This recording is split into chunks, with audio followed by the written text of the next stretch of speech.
आसामनि थाखाय दिनै जोबोद गोजोनथाव बाथ्रा जे माखासे बोसोर सिगांनिफ्राय असमिया गामसा बेनि GI टेगिंनि थाखाय एप्लाइ खालामनाय जादोंमोन नाथाय बहुत बोसोर थांनाय उनावहायबो बेखौ मोननाय जायाखैमोन रिकगनिशनखौ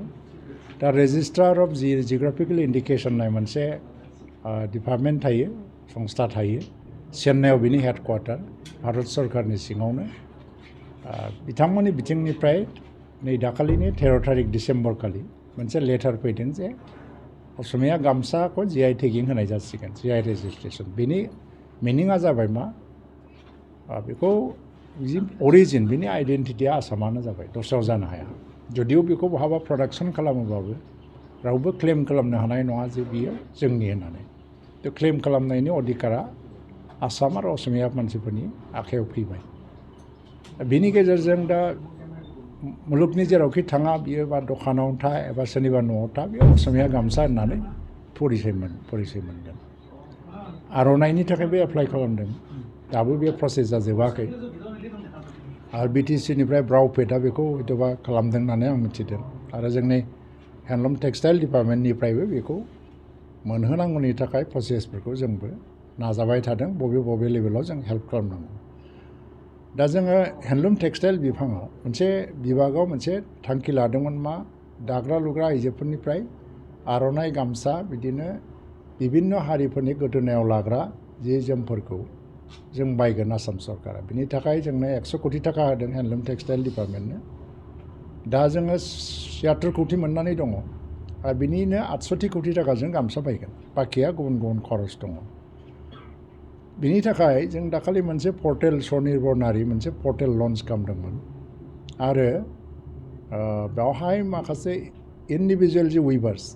बियो माने उइभिं सेन्टारखौ लानाय जानाय नङा बा ज'यै दानायखौ जों रेजिस्टार खालामथ'वाखै इन्डिभिजुवेलि हारसिं दाग्राफोरनि नामखौ जों रेजिस्टार खालामदों फ्राय 4,80,000निबो बारा 5 लाखसो उइभार्सफ्रा रेजिस्टार जादों आरो BTC ओनसोलावबो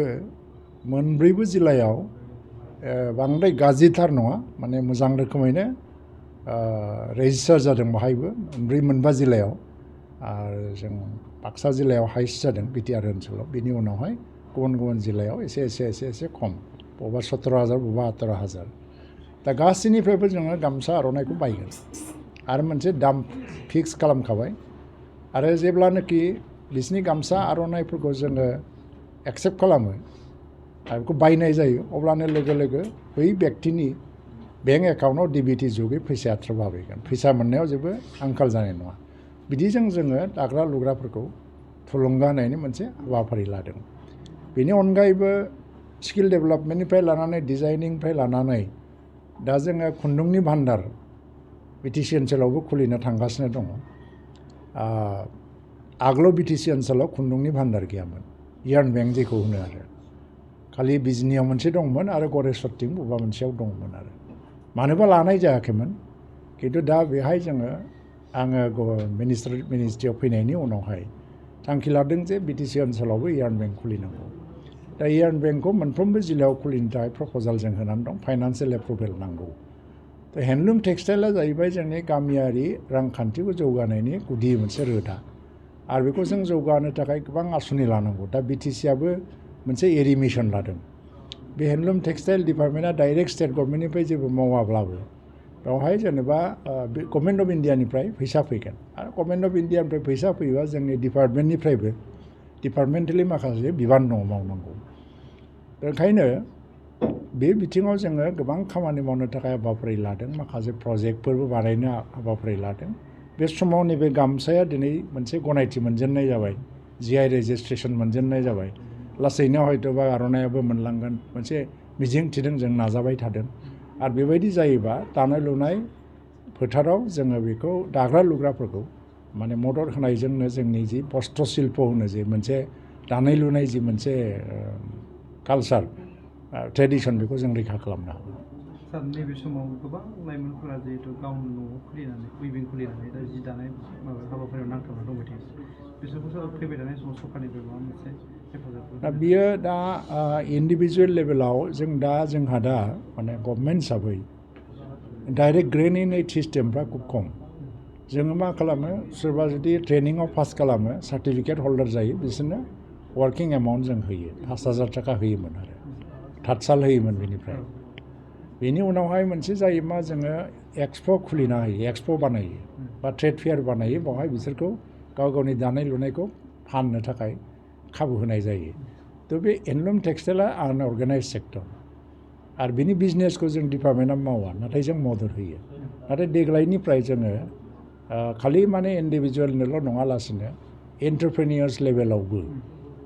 साफ्रोमबो मानसिफोरखौ बेक्ति खोन्दोआव रां रुफाजों मदद होनाया असम्भब जाया बे मोनसे इन्डिभिजुवेल मोनसे बिजनेस होननानै हमनानै ला जों गावनो गाव राइज खालामनांगौ नाथाय गभर्नमेन्टआ बेखौ मोनसे फेसिलिटिसो होगोन आरो दा जों एन्टारप्रेनियर्सफोरनोबो ओंखायनो जायफोरनाखि ग्रुप जानानै एन्टारप्रेनियरशिप दादों बिसोरनोबो जोङो मदद होनायनि मोनसे प्लेनिङाव थांगासिनो दङ जायफ्रा मोजां खामानि मावो सोरबा सेल्फ हेल्प ग्रुपआ सोरबा उइभिं सेन्टारा सोरबा सेल्फ हेल्प ग्रुप सेन्टार बा एन्टारप्रेनियर्स ग्रुपफ्रा गिदिर गिदिर उइभिं बानायनानै जों बिसोरनोबो इनसेन्टिभ्स होनायनि मोनसे लामा लागासिनो दं फारसेथिं काउन्सिल गभर्नमेन्टनिफ्राय दा इन्डिभिजुवेल लेभेलावबो एफा मदद होनानै बयखौबो थुलुंगा होनायनि मोनसे पलिसिखौ लाबाय थानायखौ नुनो मोन्दों मोनसे खोथाया मा जों आसामाव थानाय गासिबो एरियानि थाखा फैसाया मोनसे हेडनिफ्रायनो फैयो नामासो काउन्सिल जायो खिन्थु बेयो स्टेट बाजेटनिफ्रायनो फैयो फैसाफोरा दा ओंखायनो जों बेखौ गभर्नमेन्टआनो लानाय मोनसे आसरि होननानै लायो जे हल गभर्नमेन्ट हिसाबै दा जियानो जा जों बयबो आवगायबोनांगौ दानाय लुनायखौ बियो हयतोबा गोबांनि थाखाय फुल टाइम जाजोबनाय नङा आरो बियो पार्ट टाइमबो जालांगोन सोरनिबा थाखाय बा मेइन प्रफेसन जायालासिनो साइड प्रफेसन जानो हायो नाथाय बेखौ लांफाबाय थानांगौ नोंथाङा सानाय सुनाय बेरामनि जेंनायाव गोग्लैदों नामा जुदि नोंथाङा सानाय सुनाय दंब्ला जिंगासिनांगौ गैया चिरां जिल्लानि बेंटल गेट साफागुरियाव दायो एसआइ निउर' थेरापि सेन्टार दंसै बे थेरापि सेन्टाराव नोंथाङा गोरलैयैनो देहानि सानाय सुनायखौ फाहामथाय लानो हागोन बे आथिं सानायानो जाग्रोदों ओमफ्राय जानाया एसे सिगांनिफ्रायनो जाखादों ओमफ्राय बिदिनो गुबुन मुलि जाबाबायदों ओमफ्राय हामाखै दिनैनि ट्रिटमेन्टआ आङो एसे मोजां मोनसिनबाय जेरै सिं सानाय आफादावरि सानाय मोदोम जरा सानाय आइजोफोरनि जेंना खर' सानाय बायदि बेरामखौ फाहामनाय जायो लोगोसेयैनो बे सेन्टाराव थानानै फाहामथाय लानो हानायनिबो सुबिदा खालामदों नोंथांमोनहा एएसआइ निउर' थेरापि सेन्टाराव फाहामथाय लानो गोसो दंब्ला नैबे मबाइल नम्बर 7620160459 नङाब्ला 9476977956 आव थोंजों सुलाद लानो हागोन